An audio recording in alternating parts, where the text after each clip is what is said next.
Sir, আপনি একটু রিকশাটা দেখেন। আমি এখনই গলির মোচড় থেকে টাকাটা ভাঙিয়ে নিয়ে আসি। এরপর 15 মিনিট চলে গেছে, রিকশাওয়ালার কোনো খবর নেই। ভাড়া 50 টাকার জায়গায় 60 টাকা দেওয়া যায়, কিন্তু 100 টাকা দেওয়া তো সম্ভব না।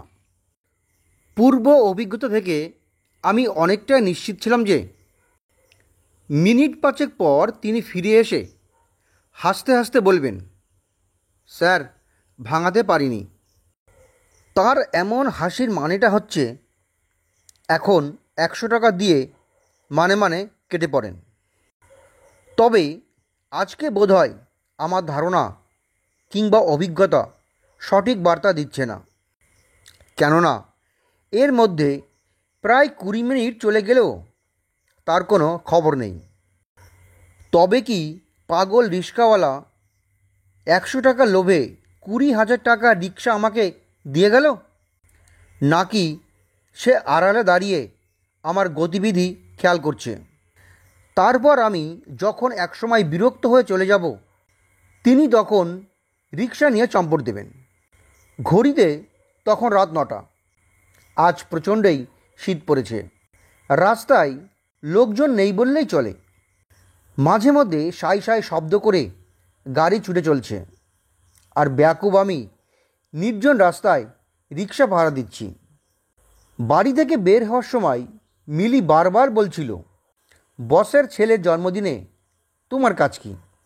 মিলিরা তো জানে না, বসের ছেলের জন্মদিনে আমাদের মতো বেতনভুকদের অনেক কাজ থাকে। তাই মিলির কথার কোনো উত্তর না দিয়েই মাথা নিচু করে বাড়ি থেকে বের হয়ে এসেছি। এর মধ্যে বস 2বার ফোন দিয়েছে। প্রথমবার বলেছি, স্যার, এই তো চলে এসেছি। দ্বিতীয়বার ফোন আসার আগে অনেকগুলো মিথ্যা কথা গুছিয়ে রেখেছিলাম, কিন্তু ফোন আসার পর গুছিয়ে রাখা কথাগুলো জাস্ট উধাও হয়ে গেল। ফলত আমি মুখ ফসকে সত্য কথা বলে ফেললাম।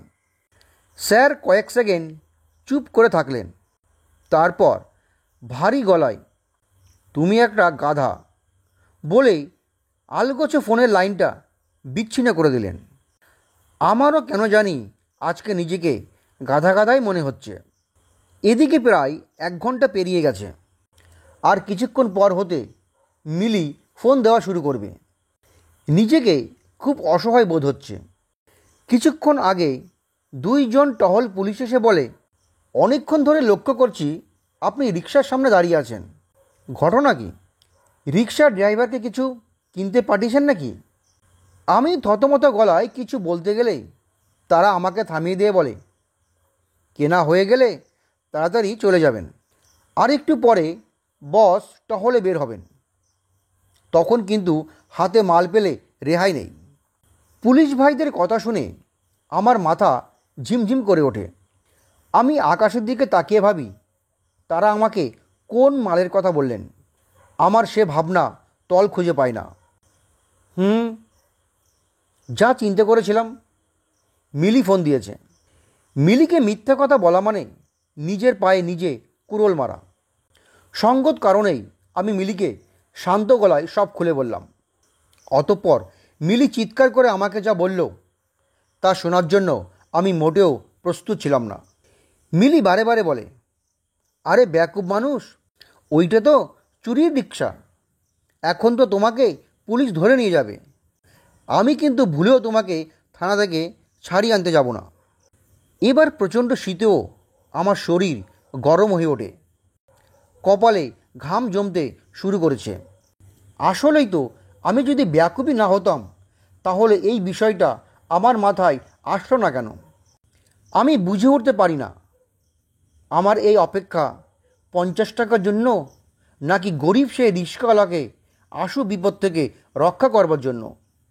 যে শহরে প্রতিদিন অগণিত অপরাধ ঘটেছে, সে শহরে আমার এই সততার কোনো মূল্য থাকার কথা নয়। তারপরও এতটা সময় কেন আমি দাঁড়িয়ে থাকলাম? আমি কিন্তু এ প্রশ্নের উত্তর খুঁজে পাই না।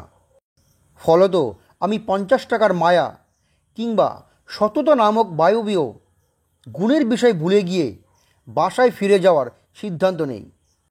রিক্সাটা পিছনে রেখে হাঁটা শুরু করতেই আমি শুনতে পাই কে যেন স্যার স্যার বলে ডাকছে। পিছন ফিরে তাকাতেই আমি সেই রিক্সাওয়ালাকে দেখতে পাই, যার জন্য আমি প্রায় 2 ঘন্টা ধরে অপেক্ষা করেছিলাম। রিক্সাওয়ালার সাদা শার্ট রক্তে লাল হয়ে গেছে। অনেকটা সময় সে কথা বলতে পারে না। এর মধ্যেও সে বুক পকেট থেকে 50 টাকার একটা নোট আমার দিকে বাড়িয়ে দিয়ে বলে, স্যার, আমাকে ক্ষমা করে দেন।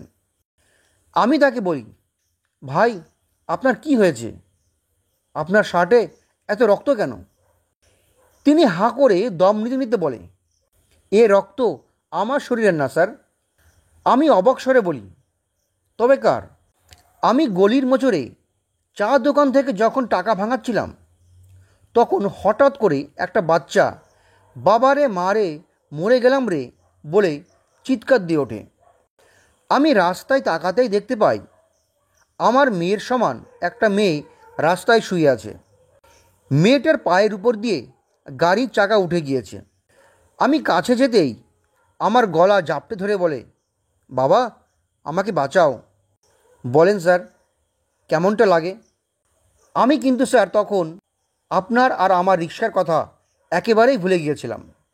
মেয়েটা জ্ঞান হারিয়ে ফেলেছে, কিন্তু আমার গলা ছেড়ে দেয়নি।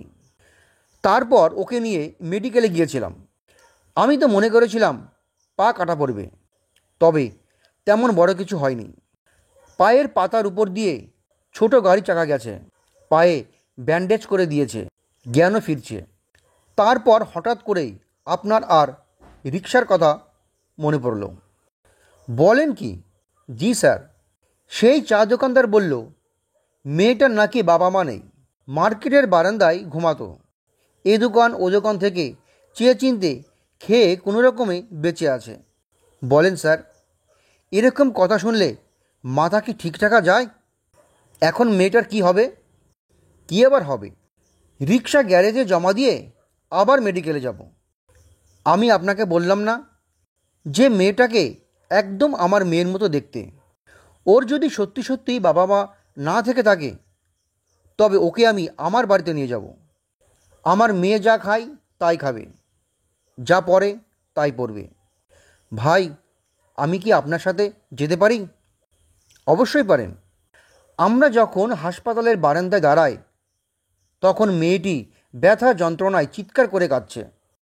কিন্তু রিক্সাওয়ালা ভাই মেয়েটার পাশে বসে মাথায় হাত রাখতেই মেয়েটার কান্নার শব্দ উধাও হয়ে গেল। অতঃপর রিক্সাওয়ালা ভাই তার সাথে নিয়ে আসা বনরুটি আর কলা মেয়েটাকে পরম মমতায় খাইয়ে দিয়ে মাথায় বিলি কেটে দিতে লাগলো। আর মেয়েটিও রিক্সাওয়ালা ভাইয়ের কোমর জড়িয়ে ধরে কাঁদতে কাঁদতেই ঘুমিয়ে গেল। এদিকে মিলি বারে বারে ফোন দিচ্ছে। আমি ইচ্ছা করে আগের কলগুলো এড়িয়ে গেলেও এবার ফোন ধরি। মিলি অভিযোগে সুরে বলে, তুমি যে এখনও রাস্তায় দাঁড়িয়ে রিক্সা ভাড়া দিচ্ছ, আর এদিকে যে তোমার রাজকন্যা না ঘুমিয়ে বসে আছে। হঠাৎ করেই আমার বুকের বাম পাশটায় কেমন যেন মোচড় দিয়ে ওঠে। তারপর একজন বাবা দৌড়ায়, শরীরের সমস্ত শক্তি দিয়ে তার রাজকন্যার জন্য দৌড়ায়।